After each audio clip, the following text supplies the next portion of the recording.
అందరికీ నమస్కారం. సనాతన ధర్మ ప్రచారం ఛానల్ ప్రేక్షకులకు స్వాగతం. మాఘపురాణం 18వ అధ్యాయం.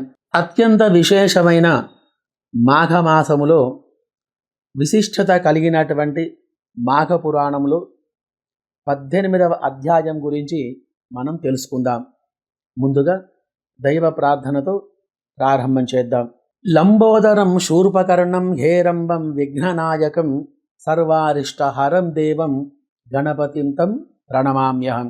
సరస్వతీమయం దృష్ట్వా వీణా పుస్తకధారిణి హంసవాహ సమాయుక్త విద్యాదాన కరీమమ. గురుణామగ్రజం శ్రేష్టం గురుపాదం సదం సదా గురుణామర్చయే నిత్యం తస్మై శ్రీ గురవే నమః. నామాతృపితరులన్ మనసున దలంచి చెప్పబూనితిన్మాఘ పురాణ విశేషముల్ నా వాక్కున వసించి నన్నెప్పుడు గావవమ్మ. వాగ్దేవి మనమున సతతము నీకు మ్రొక్కెదన్. సర్వపాపహరం కష్టం సర్వారిష్ట నివారణం సర్వపుణ్య ఫలం దానం సర్వైశ్వర్య ప్రదాయకం సర్వదేవానుగ్రహం ఫలం సర్వతీర్థ ఫలం శుభం నిర్విఘ్నం కురు మే దేవా దామోదర నమోస్తుతే.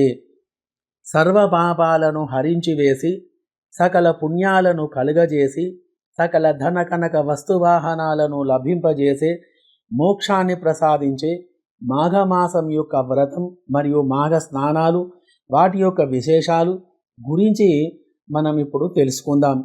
ప్రతిరోజు శివకేశవులను పూజిస్తూ తరించవలసినదిగా కోరుతూ విశేషమైన మాఘ పురాణాన్ని మనం తెలుసుకుందాం. ఆ కథ ఏమిటి? పిసినిగొట్టు వ్యాపారికి మాఘమాసం యొక్క ఫలము కలుగుట. వశిష్ఠ మహర్షి దిలీపునకు పార్వతీదేవితో పరమేశ్వరుడు చెప్పిన పిసినారి వృత్తాంతమును ఇట్లు మనం తెలియజేశాను.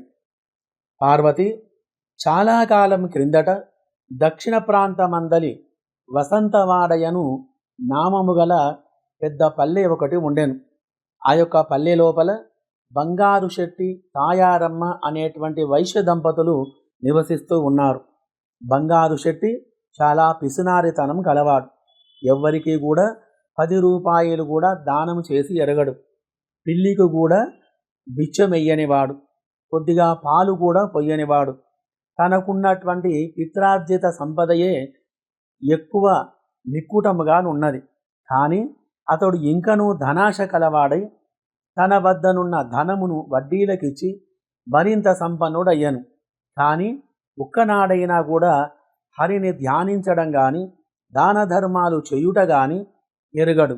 అంతేగాక బీద ప్రజలకు వారి ఆస్తులపై వడ్డీలకు రుణాలు ఇచ్చి అనుకున్న గడువుకు రుణం తీర్చనందున తప్పుడు సాక్ష్యాలతో వ్యాజ్యములు వేసి వారి ఆస్తులు సైతం స్వాధీనపరుచుకునేటువంటి వాడు. ఒకనాడు బంగారు శెట్టి పొరుగురికి వెళ్ళవలసి వచ్చింది.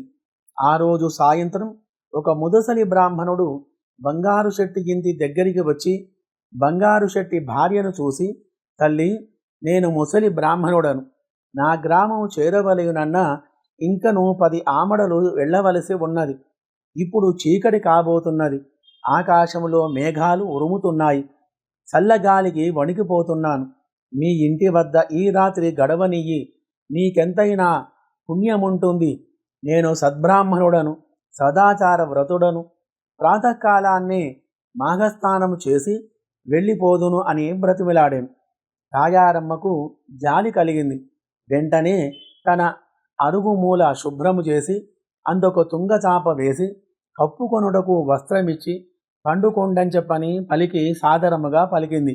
ఆమె దయాద్ర హృదయానికి ఆ వృద్ధ బ్రాహ్మణుడు సంతసముంది విశ్రాంతి తీసుకొనుచుండగా అతనిపై జాలి కలిగి తాయారమ్మ ఒక ఫలము తెచ్చి, స్వామి, దీనిని భుజింపుమని చెప్పి, ఆర్య,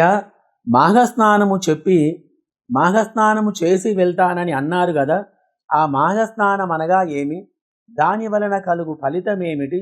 దానివల్ల వచ్చే పుణ్యమేమిటి? ఇవన్నీ సెలవిండని చెప్పని వినుటకు కుతూహలంగా ఉన్నది అని అడగగా ఆ వృద్ధ బ్రాహ్మణుడు దుప్పటి కప్పుకొని, అమ్మ, మాఘమాసము గురించి చెప్పుటకు నాకు శక్యము కాదు.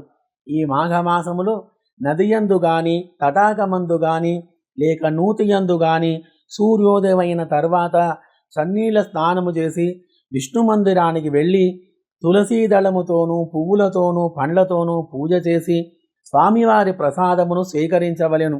తర్వాత మాఘపురాణం పఠించవలెను. ఇట్లు ప్రతిదినము విడవకుండా నెల రోజులు చేసి ఆఖరున బ్రాహ్మణునకు సమారాధన దానములు ఇవ్వవలెను. అట్లు చేసిన ఎడల మానవునికున్నటువంటి రవురవాది మహాపాపములు వెంటనే నశించిపోవును. ఒకవేళ ఈ నెల రోజులు చెయ్యలేని వారు వృద్ధులు, రోగులు, పిల్లలు ఒక్కరోజైనను అనగా ఏకాదశి నాడు గాని, పౌర్ణమి రోజు గాని, ద్వాదశి రోజు, దశమి రోజు గాని ఎప్పుడైనా గాని పై ప్రకారముగా స్నానము చేసినచో సకల పాపములు వైదొలిగి సిరి సంపదలు, పుత్ర సంతానము కలుగును.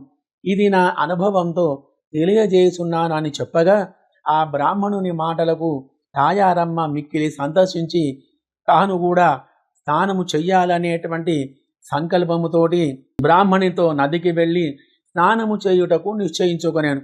అంతలో పొరుగురికి వెళ్ళినటువంటి తన భర్తయ్యకు బంగారు శెట్టి ఇంటికి వచ్చినాడు. అతడు రాగానే ఆదరించి నీళ్లు అందించి ఈ విధంగా అంటున్నది. మాఘమాసము గురించి చెప్పి తాను కూడా తెల్లవారుజామున స్నానానికి పోవుదనని తెలియజేయగా భార్య చెప్పిన మాటలకు బంగారు శెట్టి కోపము తెచ్చుకొని వంటి నిండా మంటలు బయలుదేరినట్లుగా పండ్లు పటపట కొరికి, ఓసి వెర్రిదాన, ఎవరు చెప్పినారే నీకు ఈ సంగతి? మాఘమాసం అనంటే ఏమిటి? స్నానమేమిటి? వ్రతమేమిటి? దానాలేమిటి?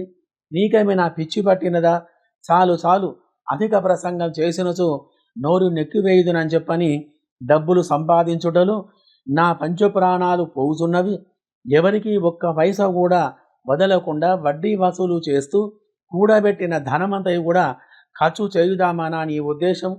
చలిలో చన్నీళ్లు స్నానం చేసి పూజ చేసి దానములు చేస్తే ఒళ్ళు ఇల్లు గుళ్ళై నెత్తిపైన చెంగు వేసుకొని భిక్షాందేహి అని అనవలసినదే. జాగ్రత్త, వెళ్ళి పడుకో అని చెప్పని భర్త అనగా కోపగించేసరికి మనసులో విచారము చెంది బాధపడుతూ ఉన్న తాయారమ్మకు ఆ రాత్రి నిద్ర పట్టలేదు. ఎప్పుడు తెల్లవారునా, ఎప్పుడు నదికి వెళ్ళి స్నానము చేద్దునా అని ఆతృతగా ఉన్నది. కొన్ని ఘడియలకు తెల్లవారింది. తాను కాలకృత్యములు తీర్చుకొని ఇంటికి వచ్చియున్న వృద్ధ బ్రాహ్మణుడితో మొగనికి చెప్పకుండా నదికి పోయి స్నానము చేయుచున్నది. ఈలోగా బంగారు శెట్టి పసిగట్టి ఒక దుడ్డుకర్ర తీసుకొని నదికి వెళ్ళి నీళ్లలో దిగి భార్యను కొట్టబోచుండగా ఆ యొక్క దెబ్బలాటలో ఆ ఇద్దరూ కొంత తడువు నీళ్లలో మునిగి తేలుతూ ఆ స్నానం అనేది చేశారు. ఇద్దరు నీళ్లలో మునగవలసి వచ్చింది. అటులో మునుగుటచే ఇద్దరు కూడా 3 మునుగులు మునిగి నెత్తి నిండా చల్లటి నీళ్లు ఆ యొక్క నదిలో స్నానం చేశారు. కాబట్టి ఇద్దరికి కూడా మాఘమాసం యొక్క ఫలం అనేది మరి దక్కింది. ఇంటికి తీసుకువచ్చాడు. కొన్ని సంవత్సరములు జరిగిన తర్వాత ఒకనాడు ఇద్దరికి ఒక వ్యాధి సోకినది. మరి కొన్ని రోజులకు ఇద్దరు కూడా చనిపోవుటచే బంగారు శెట్టిని తీసుకొని పోవుటకు యమభటులు వచ్చి కాలపాశం వేసి తీసుకొని వెళ్తుండిరి. తాయారమ్మను తీసుకొని వెళ్ళుటకు విష్ణుదూతలు వచ్చి ఆమెను రథముపై ఎక్కించుకొని పోవుచుండిరి. అప్పుడు తాయారమ్మ యమభటులతో ఇట్లు పలికెను. ఓ యమభటులారా, ఏమిటి అన్యాయం? నన్ను వైకుంఠమునకు తీసుకుపోవటం ఏమిటి? నా భర్తను యమలోకానికి తీసుకొని వెళ్ళటం ఏమిటి? ఇద్దరము సమానమే కదా అని వారిని ఉద్దేశించి అడుగగా, ఓయమ్మ, నీవు మాఘమాసములో ఒక దినమున స్నానము చేసితివి. అదియు ఆ వృద్ధ బ్రాహ్మణుని వలన విని స్నానము చేయగా నీకి ఆ ఒక్కరోజు స్నానము వలన ఫలితం వచ్చింది. కానీ నీ భర్త అనేకులను హింసించి అన్యాయంగా ధనార్జన చేసి అనేకుల వద్ద అసత్యములాడి నరకమన్న భయము లేక భగవంతునిపై భక్తి లేక వ్యవహరించినందునే కదా యమలోకమునకు తీసుకొని మేము పోవుచున్నాము అని యమభటులు పలికిరి. ఈ విధంగా ఆమె మరల వారినిట్లు ప్రశ్నించను.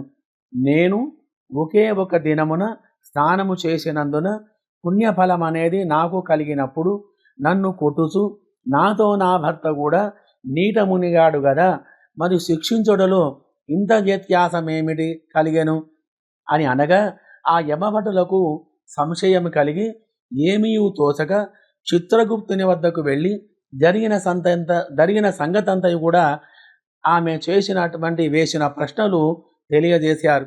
చిత్రగుప్తుడును వారి ఇద్దరి పాపపుణ్యముల పట్టిక చూడగా ఇద్దరికి సమానమైనటువంటి పుణ్యఫలము రాసి ఉంది ఆ యొక్క పుస్తకములు.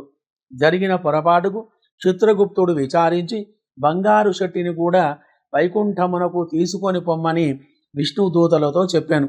విష్ణులోకమునకు ముందుగా వెళ్ళియున్న తాయారమ్మ భర్త గతి ఏమయ్యను అని ఆతృతతో ఉండగా బంగారు శెట్టిని పుష్పక విమానం మీద తీసుకువచ్చి వైకుంఠంలో వదిలారు. భార్యాభర్తలు ఇద్దరు కూడా మిక్కిలి సంతసమందిరి.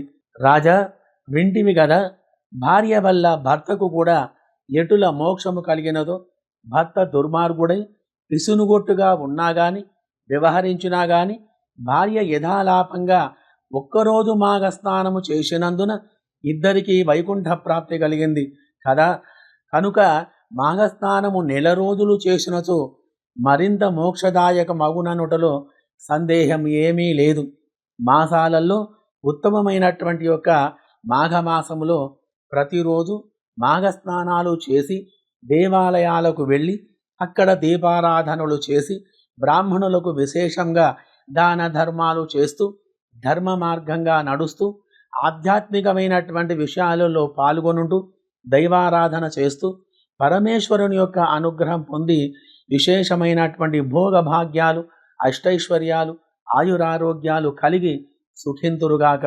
ఇంతటి విశేషమైన పురాణాన్ని భక్తి శ్రద్ధలతో వింటున్నందుకు మా యొక్క ధన్యవాదాలు తెలుపుతూ వచ్చేటువంటి యొక్క వీడియోలో కూడా ఇలానే ఆదరిస్తారని కోరుకుంటూ వచ్చే వీడియోలో మాఘపురాణం 19వ అధ్యాయంలో మళ్ళీ మనం కలుద్దాం.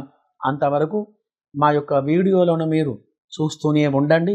మరి ఇంతవరకు మా వీడియోలను చూడని వారు తప్పనిసరిగా చూసి అందరూ సబ్స్క్రైబ్ చేసుకోండి, షేర్ చేయండి, లైక్ చేయండి. ఎటువంటి సందేహం ఉన్నా కానీ మాకు తెలియజేయండి. శుభం భూయాత్. సర్వే జనాః సుఖినో భవంతు.